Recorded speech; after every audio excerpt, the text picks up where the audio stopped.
This is Thomas Doherty, and we're here with the Division 34 Climate Change and Mental Health Social Hour here in June of 2021. And we're about to move into our speaker portion with Leslie Davenport. And I know Leslie indirectly through our conversations and came across her book, Emotional Resiliency in the Area of Climate Change, came out a few years ago. And, I'm always tracking who's working on this sort of stuff. And it was nice to see that Leslie just and I'm curious about this, Leslie, but you had taken your work that you were already doing in counseling and psychology, and you had the wherewithal to pull out a book on this issue. And I know that was driven by your own interests and your own desire to work in this area. So it was nice to see you applying your skills in this way.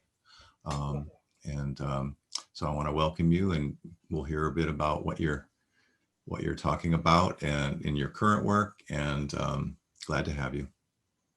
Thank you. I am going to screen share here, so let me get this up first. All right, can everyone see that?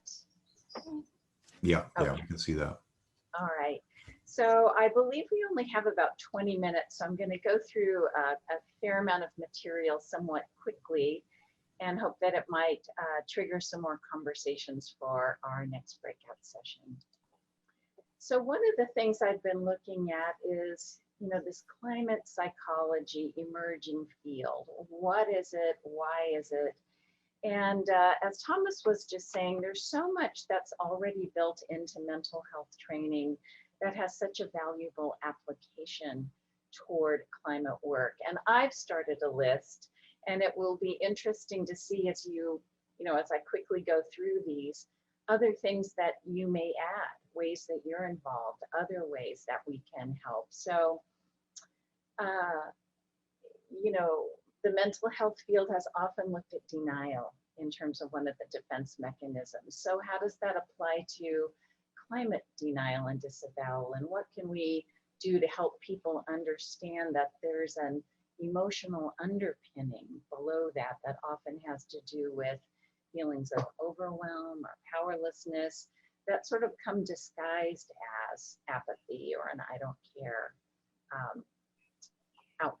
perspective. What are the really effective motivators for change? We know that just to name the facts about climate change doesn't go very far. Just like if we say the facts about health, like, okay, stop smoking and exercise more, that's not enough for people to generally engage in change. How do we communicate about it? What are the best strategies that come out of our field? I do a lot of work, and I'm really interested in the notion of emotional resiliency. Like, what does that mean in the face of climate trauma, loss, grief, anxiety? Either because people have experienced already directly a climate event, or noticing shifts in their environment, or in anticipation because they're following the news. It's been an approach to feelings of helplessness and hopelessness in our field to encourage people to participate in engagement. So how to marry our internal strategies with our external ones, and certainly not an either or in that area. How can we bring the whole field up to speed a bit to become climate aware therapists? Because since it's not required training in any of the licensing I'm aware of, as clients begin to come into therapy consultation rooms, but the therapists themselves may not be very aware. Sometimes clients are seen as exaggerating or overreacting to something, when in fact it's a real expression. Eco-anxiety can be an expression that someone's actually paying attention and is concerned and cares. Can we move outside of our field to work in partnership with nonprofits and agencies to bring these psychological perspectives to environmental organizations so that their messaging campaigns are more in alignment with what we understand about communication strategies and engagement? There's a lot of conversation these days about the colonized mind frame and how that is essential to understand and deconstruct when it comes to climate solutions. So what can we examine about ourselves in terms of a colonized lens that might be embedded within our own field? So a lot of interest now in bringing this to children. So how can we assist with climate curriculum that includes emotionally intelligent perspectives and not just, again, more science separated from the impacts and the emotions that we understand go with all of this. I'm sure there's a lot more that can be done in the area of research and really building that credibility behind what we're talking about.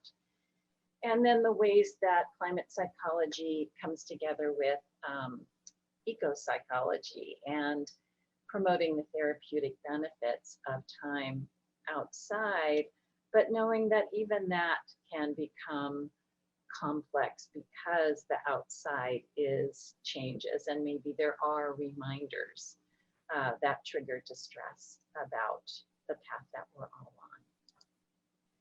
So I'm really interested in the benefits of helping people understand that kind of glance under the hood about some of these cognitive biases that are built into our nervous system, our brain, that I kind of think of as invisible or hidden drivers of climate change. So there are many, I just put a couple examples here.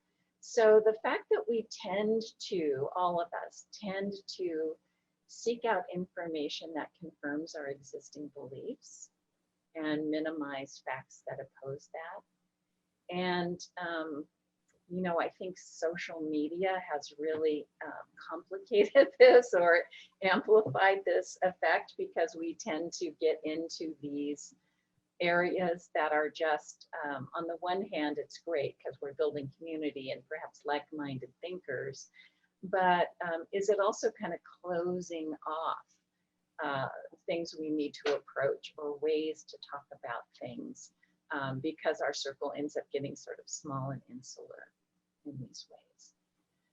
There's this tendency to just want to believe that somehow, without really giving it a lot of thought, we're just going to be a bit better off than other people. And again, this is something we could really open up because there, you know, we know that climate change impacts don't affect everyone the same way at the same time. But what I'm really talking about here is the defense mechanism aspect of using this sort of unconscious orientation to distance ourselves from the risks and the threats.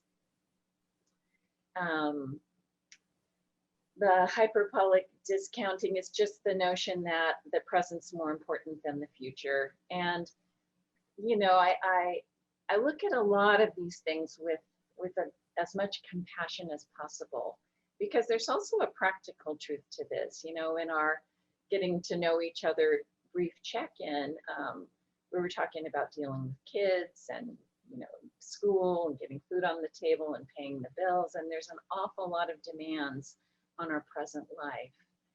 And yet, we really can no longer afford to slice off the present from the past that got us here and the trajectory that we're on into the future.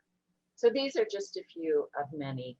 But I think when people understand a little bit about this, there's often this aha moment. There's also a way to bring more kindness to the process, because there is a built-in struggle and ambivalence in how to navigate this, even when we want to, because so much of our daily life is infused with fossil fuel use. It's very hard to go to a typical grocery store and buy our groceries in a way that are sustainably produced. So we're just faced with this dilemma on a daily basis. So I work a lot with emotional resiliency, the idea of building our capacity to be present to what's happening. And I've been working on redefining it in a way that better fits our current situation, because the conventional definition is the ability to emotionally bounce back from a stressful event, kind of return to our previous baseline. The reason that's not very helpful with climate change is that we're in a changing world. There's really no going back to. In fact, there's escalating damage accompanied by escalating distress. So I'm viewing now emotional resiliency as cultivating the capacity to remain more present, open-minded, empathetic in the face of increasing stress. So it's our ability to bear witness to and be with more than we've had to do before.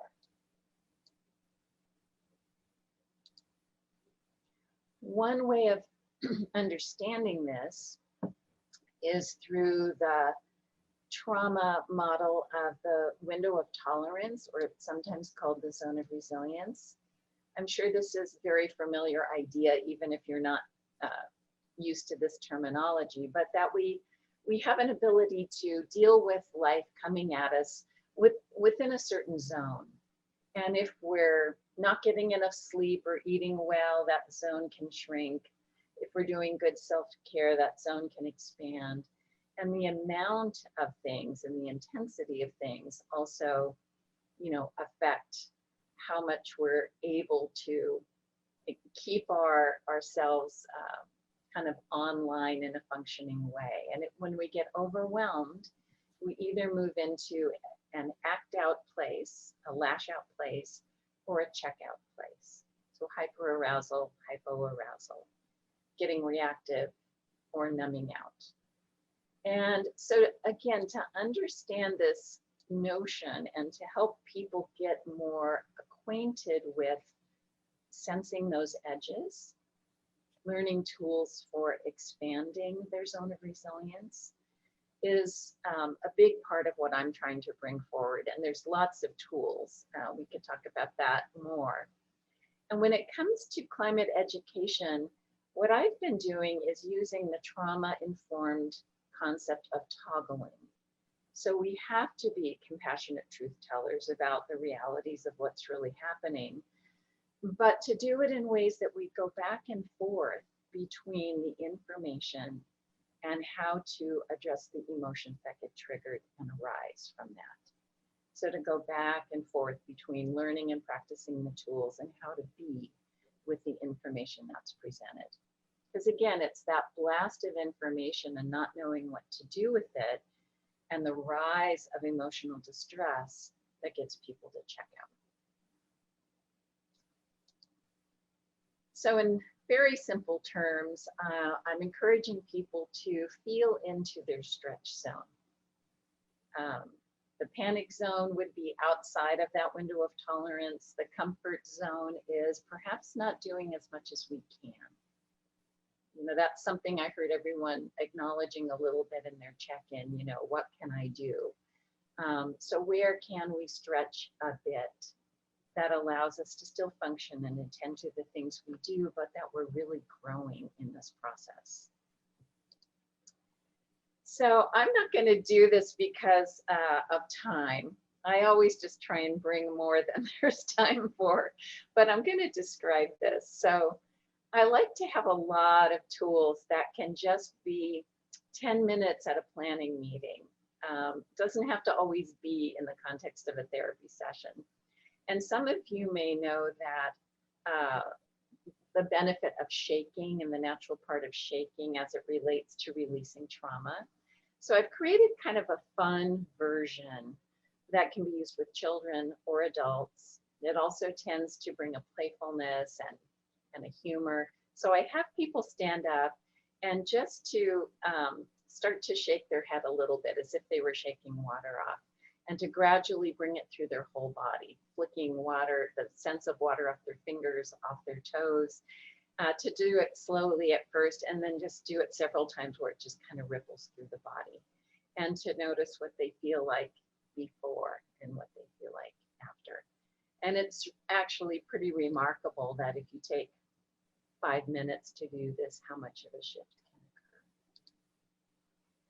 The other thing I'm really interested in that's sort of a more recent addition to my thinking is learning a little bit about polybagel theory, which adds to the understanding of the fight, flight, or freeze response, stress response, that mammals also have a built-in social network response to stress. I originally heard of this actually through, what's her name? Oh, Shelley Taylor, who is at UCLA and talked about studying primates and seeing what she called the tender befriend.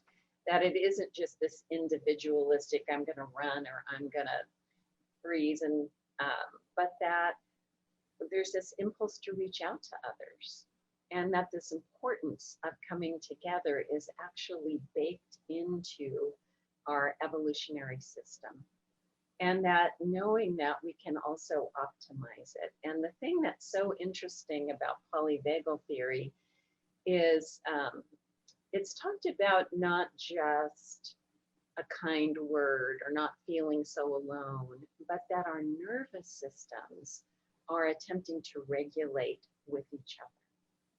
So one of the things this means that I find very optimistic is that as each of us build in our own emotional resiliency tools and do take on that personal work, we're also bringing it to community. Because how we, what the qualitative field is when we're with other people. Because this biological resonance isn't only just one-on-one, it happens in groups too.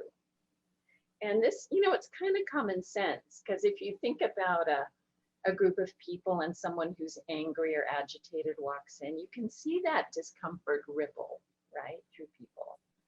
Or maybe there's that one friend who, it doesn't really matter what you do or what you say or where you go, you just always feel kind of good. You just always feel kind of better.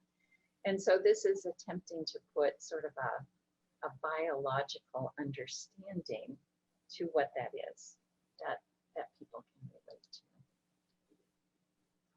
So I've kind of already said this part, but just the idea, again, that self-care is community care.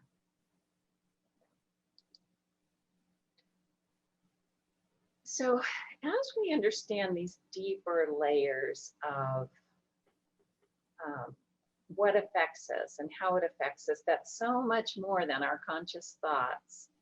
I believe there is so much that we can bring on board that has gone somewhat dormant because of our cultural education and values in the predominant culture, that we need to reactivate those. And I'm talking about the use of our intuition, body-based knowing, what happens when we spend more time in the natural environment, and that we have a very limited and skewed sense of our capacities. And I think perhaps it is tied into this hyper-individualistic, siloed way of operating and thinking that has been significant contributions to creating the system that is responsible for climate change. So I like looking at the underlying perception and ways we see ourselves and ways we see life as part of this response, as part of this change, so that it's not simply tinkering with how much carbon is in the atmosphere, which we need to address, but what is it in us that, you know, views trees as a commodity only or primarily, and not architects of the air we breathe? You know, what is it in us that doesn't see a problem with wanting smoother peanut butter by extracting palm oil that wipes out sections of ecosystems, and not being able to connect the dots easily? Why? Why can't we connect the dots easily?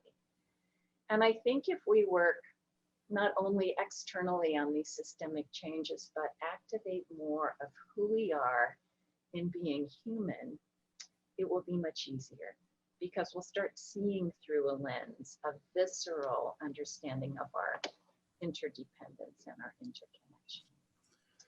So Leslie, I just want to, I'm conscious of our time. I want to make sure we have some time for dialogue with our group. So maybe you can pick one more point or one more slide that you think is really important. And then I want to make sure we get some time to pull in. Thank you.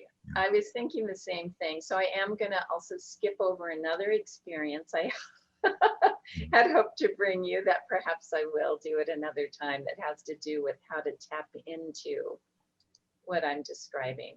So maybe I'll just stop here then, which is, you know, to whatever degree as clinicians we feel prepared to bring this into our work, we can just introduce it. I have added now a question on my standard assessment tool that new clients fill out that says, when you hear about what's happening in the world, including climate change, how do you feel? And that's along with everything else, because we are trained to help people connect the dots. You know, what are the stressors in your life, the traumas in your past, the constellation of how you talk to yourself that affects the things you want to work on. So to begin to add that same kind of question, that same kind of awareness of connecting the dots to the way the world, and in this case, climate change, is also affecting us, is just one step toward connecting all the pieces. It doesn't have to necessarily become the center of therapy unless that's why someone's coming in, but it can begin to be included in the context of our work. Okay, so I'll pause there. Yeah, this is great. This really dovetails with myself, Thomas, how I work with clients. I'm wondering if we have such a great group here. I'm wondering if we can just stay with the large group for the next 10 minutes or so versus breakouts. And, you know, also wonder if we just can keep recording for a little while, because, you know, this dialogue that we have, I think, will also be valuable for whoever's going to listen to this in the future. Does anyone have a problem with us just continuing to record our dialogue a little bit here for a few minutes? Because I know we've got some really gifted folks in our audience today. Well, why don't we just kind of keep going, you know, and does someone have a question for Leslie, you know, or an observation or a question maybe about her work or something, Louise? Well, you went past the slide on co-regulation of emotions very quickly. I mean, self-regulation is really big in child development, but I'm not familiar. I never see the co-regulation, and I wondered if there is a large, well-developed research literature around that. It's emerging. I'm not sure how vast the research is behind it, but to find out more, you just go to Polybagel Theory. Okay. Yeah. And then interpersonal neurobiology is Daniel Siegel is one of the proponents. The interpersonal neurobiology model in therapy is very much about this idea of self-regulation and co-regulation in terms of the brain and things like that. So there's actually a fair bit. There's a fair bit there. And that's a great example. I'm surprised that you actually haven't heard about that, Louise, because in therapy world, that's pretty common knowledge. You know, co-regulation is a common sort of term. But I think it just speaks to our work and how our silos can be fairly impermeable to some of these concepts. I do think we reinvent them, you know, and but yeah, co-regulation about climate change is a great thing to think about and to work with. And it's a great insight. I mean, even just the insight to realize, oh, I am co-regulating. We are co-regulating in this moment in time, even over Zoom, you know, in terms of our breath and how we're in our body. And if we all did the shaking exercise that Leslie talked about, it would really bring our nervous systems down.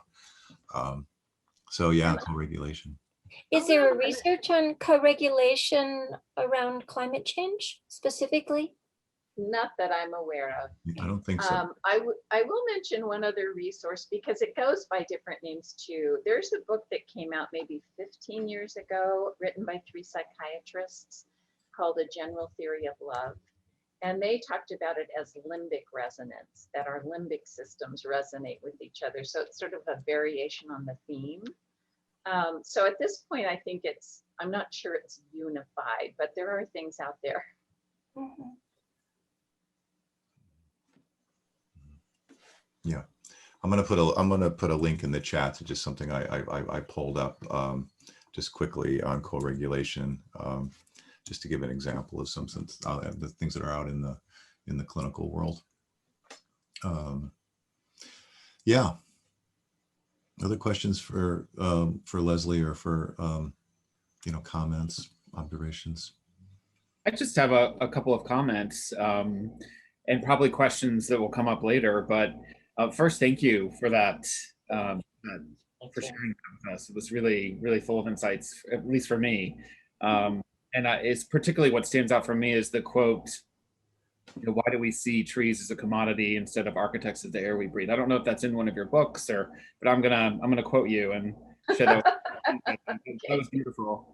And as mentioned here, the dog shaking, that tool is just so it's fun, and I can see that working so well, not just with adults who have a little bit of play left in them, but certainly with kids. Yes. And kind of helping them to get to a place of calm with these troubling emotions that come from. I'll mention a similar thing for kids because some of you may know I actually have a book coming out in September for 8 through 12-year-olds called All the Feelings Under the Sun, and it's based on this pairing of climate science with emotional resiliency. And there's something called a mindfulness jar. Some of you may have heard of this. It's a craft that kids can make. It tells you the right things to purchase, but it's kind of this viscous liquid with particles of sand. And they get to shake it when they're feeling distressed or upset, and just kind of see those particles swirling around, kind of like their thoughts and feelings and the feelings in their body. And then they practice putting it down and setting it on the table and just watching all the particles slowly settling and kind of borrowing that feeling to internalize their own quieting process. And so it's another kind of similar, the shaking reminded me, but another version that's, again, certainly useful for adults too, but particularly good with kids because they get to act it out with the shaking, and they also get to practice a version of sitting, but with these cues, these visual cues. Yeah. That feels good just thinking about. I wanted to add just one piece. I'm enjoying the discussion, and Leslie, it's really nice to see these commonalities and feel validated in my own, ideas and things. But I think the one piece this came up earlier when Louise was talking about the fires and the heat. There's I think bringing in the social justice and equity piece, more, just more explicitly in this, it doesn't discount anything that we've been talking about, but it's just it's that context. I mean, I know in another therapy model that's popular, ACT therapy, acceptance and commitment therapy, we talk about we have choice points. We can be our best self or we can stray. And, there's different moments of choice points where we become mindful and do these exercises where we can kind of come into our body and begin to self-regulate and co-regulate. And they talk about difficult situations interpersonally or in our jobs and our families where it makes it harder to be our best self. But social justice is a larger, difficult situation that a lot of people are in. So it's not just our interpersonal problems and difficulty. And so, ACT therapy doesn't necessarily talk about social justice directly because it's just like a psychotherapy. But we're all sitting in these areas of injustice, and so wherever we're sitting, it really depends. you know, even in the same town, even in Denver, where Louise is, you know, depending on your neighborhood and your socioeconomic status and things like that, that what qualifies as a difficult situation for our mindfulness and co-regulation is, it could be really different. So that's kind of a thing for me that I'm up on that. But again, just so we're not having that blind spot, you know, in our conversation. And we do know from environmental psychology that in, you know, heat, humidity, people, it's harder to regulate our emotions. People are more likely to blow. And I don't know how much we know about that side of these effects. Yeah, I don't know. Does anyone aware? I mean, there's a great research on heat for many years, heat and behavior. But you know, I don't know that anyone's ever created a therapeutic intervention about co-regulation based on that. Someone might have. I'm sure people have thought about it, but I'm not sure. I'm not sure about that. Yeah, I'm not aware of any. I mean, the tie to heat and aggression certainly is there, but the how to work with that, I haven't heard anything on that. I have a short comment and question. I guess, like, it's really nice to hear a presentation about the specific ways we can make an impact with our clients, and the ways that that impact can spread. It also kind of feels like that's what the system wants, like for everyone to just focus on their individual well-being instead of focusing on like the ways that the system needs to change. And so I'm wondering how you reconcile that in your individual climate resilience work with clients. I'll comment on that. When it comes to that piece about bringing together sort of the internal work of regulation and the external part, which I briefly mentioned about becoming part of meaningful change, I encourage people to consider advocacy in really broad terms, so that, you know, if you're an educator, what can happen at the school to change that part of the system? If you have the inclination to be more involved with civic engagement or politics or policy, by all means, but to kind of find your way of taking this and integrating it out into the larger. So if you're an artist, how can your creative expression include ways to increase communication related to needed change? So my view is sort of, if everyone found their particular way of doing that, it would be systemic. It would filter out, because every single human discipline is what we're comprised of, right? And if each of those can become avenues for the changes that we're, the ways we want to engage, it will filter out. Thanks for raising that, Rachel. That's perfect. I'm gonna close our recording part of our talk because it's time for people to shift. But I love the way we came full circle on social context and advocacy. So I'm going to stop our recording.